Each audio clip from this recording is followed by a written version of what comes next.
Hello la famille, j'espère que vous allez bien. De ma part, ça va très très bien. Pour ceux qui ne me connaissent pas, moi c'est Béné et bienvenue sur ma chaîne. On se retrouve aujourd'hui pour une nouvelle vidéo et pour cette nouvelle vidéo, comme vous avez vu dans le titre, je vais vous parler d'un sujet délicat, d'un sujet on va dire triste, mais je vais essayer de rendre vraiment cette vidéo pas super triste. Voilà, donc mettez-vous à l'aise, prenez à boire et à manger. Et sans plus tarder, c'est parti! La famille, j'ai fait cette vidéo parce que ça me tenait à cœur de vous partager ce moment difficile de ma vie. Comme vous le savez, je vous partage des bons, des mauvais moments à travers mes story time, à travers mes vlogs, à travers plein de types de vidéos. Et aujourd'hui, je voulais vous parler du deuil, comment j'ai vécu le deuil de mon grand-père. C'est le papa de ma maman que je vais parler. J'ai pas eu la chance de connaître le père de mon père parce qu'il est décédé avant que je puisse naître. Mais à ce que je sais, c'était un homme bien, donc voilà. Par contre, j'ai eu la chance de connaître le papa de ma maman. C'était un homme très bien, un homme sage, un homme vraiment très cool avec ses petits-enfants. L'histoire commence en 2011 quand j'apprends que mon grand-père est décédé. Faut savoir que mon grand-père, on s'est séparés exactement en 2008 quand je suis arrivée en France. Donc en 2011, j'apprends qu'il est décédé. Comment j'apprends ça?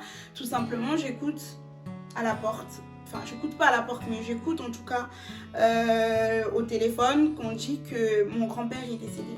Donc je vais dire à ma soeur, je lui explique que voilà, Coco est mort en fait.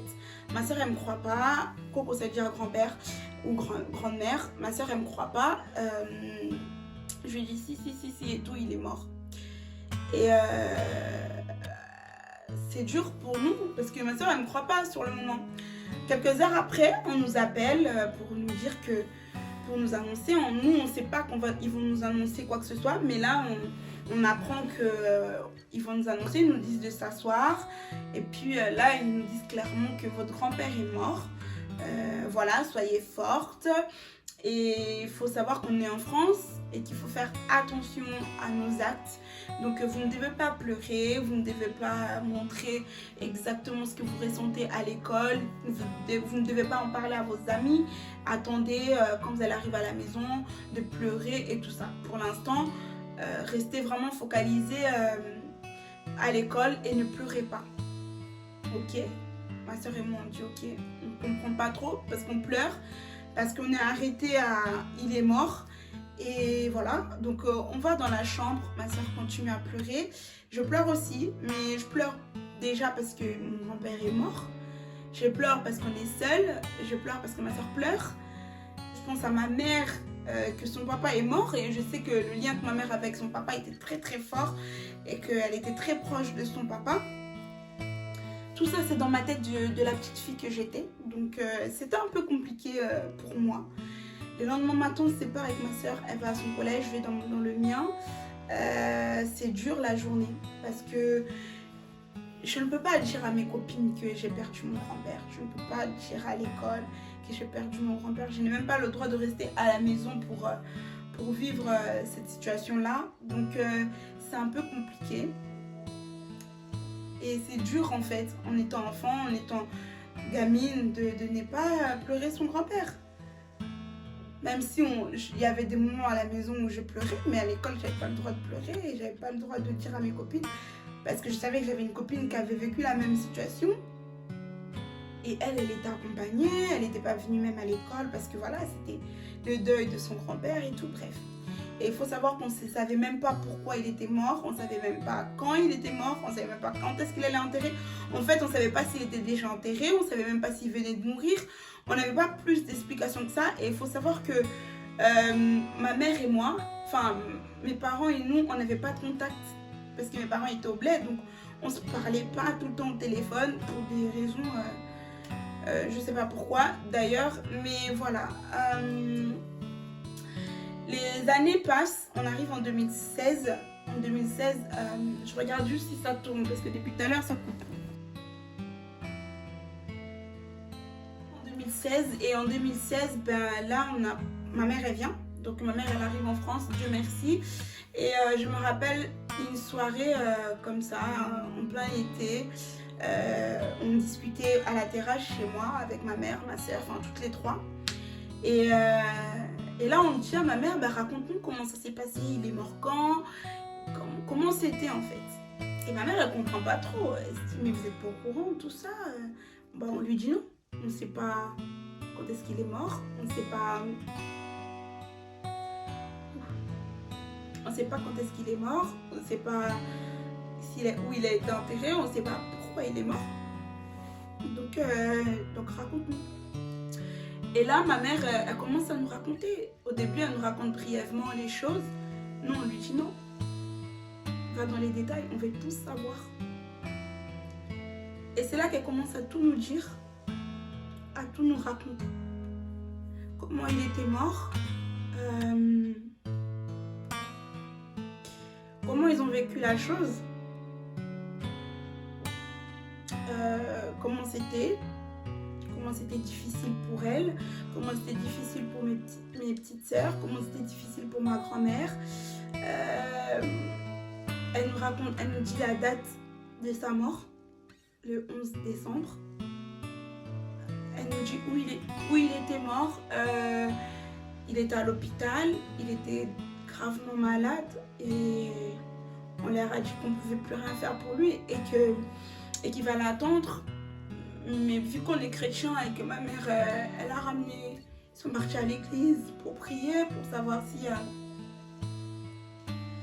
ça allait aller. Mais après, c'était son moment, donc il y avait ma grand-mère, son frère et sa deuxième femme. Et voilà, ma mère, elle nous raconte ça. Et vraiment, je vous jure, la famille, quand ma mère, elle nous dit tout ça, on est en train de vivre le deuil en fait. Moi, je suis en train de pleurer, ma soeur, elle pleure. On pleure comme on n'avait pas pleuré en 2011. On pleure parce que c'est dur pour nous. On pleure comme si on était en train de vivre le deuil. Je sais pas pour ma soeur, je vais pas parler à son nom, mais pour moi en tout cas, je pleure parce que je suis en train de vivre le deuil de mon grand-père, sachant qu'il est décédé en 2011 et que on est en 2016, ça faisait 5 ans qu'il était parti. Mais j'ai pleuré mon grand-père en 2016, j'ai fait mon deuil. Et c'est dur à ce moment-là, c'est très dur. Parce qu'on pleure, ma mère pleure, ma soeur pleure. Et on comprend qu'il est vraiment parti.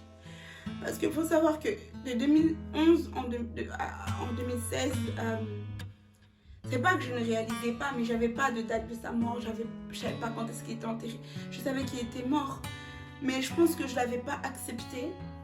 Et là, c'était l'acceptation et c'était dur, tu vois, c'était compliqué.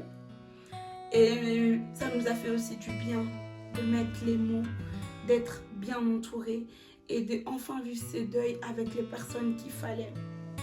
Parce qu'en 2011, on a vécu ça seul, on n'était pas bien entouré. Après, je jette pas la pierre, bien sûr, parce que voilà, c'est comme ça, c'était pas leur grand-père. C'était pas quelqu'un, ils n'étaient pas proches de cette personne-là qui venait de mourir. Donc je peux comprendre qu'il n'y avait pas cette tristesse. Donc on était seuls. Il n'y avait que ma soeur et moi, on n'était que seuls en fait. Et sachant qu'on n'avait pas de contact avec nos parents, donc en 2011 c'était dur. Que là en 2016, il y avait ma mère. On était entourés. On était toutes les trois, on était réunis. Et on a bien pleuré. Et ça nous a fait du bien. Et aujourd'hui, je vous assure que je suis pas dans le déni. J'ai accepté le deuil de mon grand-père. J'ai une date à laquelle je sais que quand ça arrive, cette date-là, eh ben, c'est sa date de mort en fait. Et je peux le rendre hommage comme je peux et ça fait du bien. Ça fait du bien. Vraiment, la famille, je sais qu'il y a beaucoup de personnes qui vivent ce genre de situations.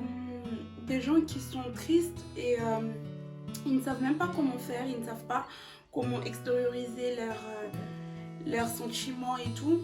Ne vous inquiétez pas, demandez à Dieu de vous donner la force de pleurer, demandez à Dieu de vous donner la force d'accepter. Parce que c'est très compliqué d'être mal entouré, c'est très compliqué d'être avec des gens malveillants, c'est très compliqué d'être seul en à ce moment-là, de ne pas être accompagné, c'est compliqué. Moi, je l'ai vécu et je sais que c'est compliqué. Donc, soyez forts, soyez vraiment forts. Voilà, je ne vais pas continuer plus long cette vidéo parce que j'ai pas envie de pleurer devant vous. J'ai pas envie de...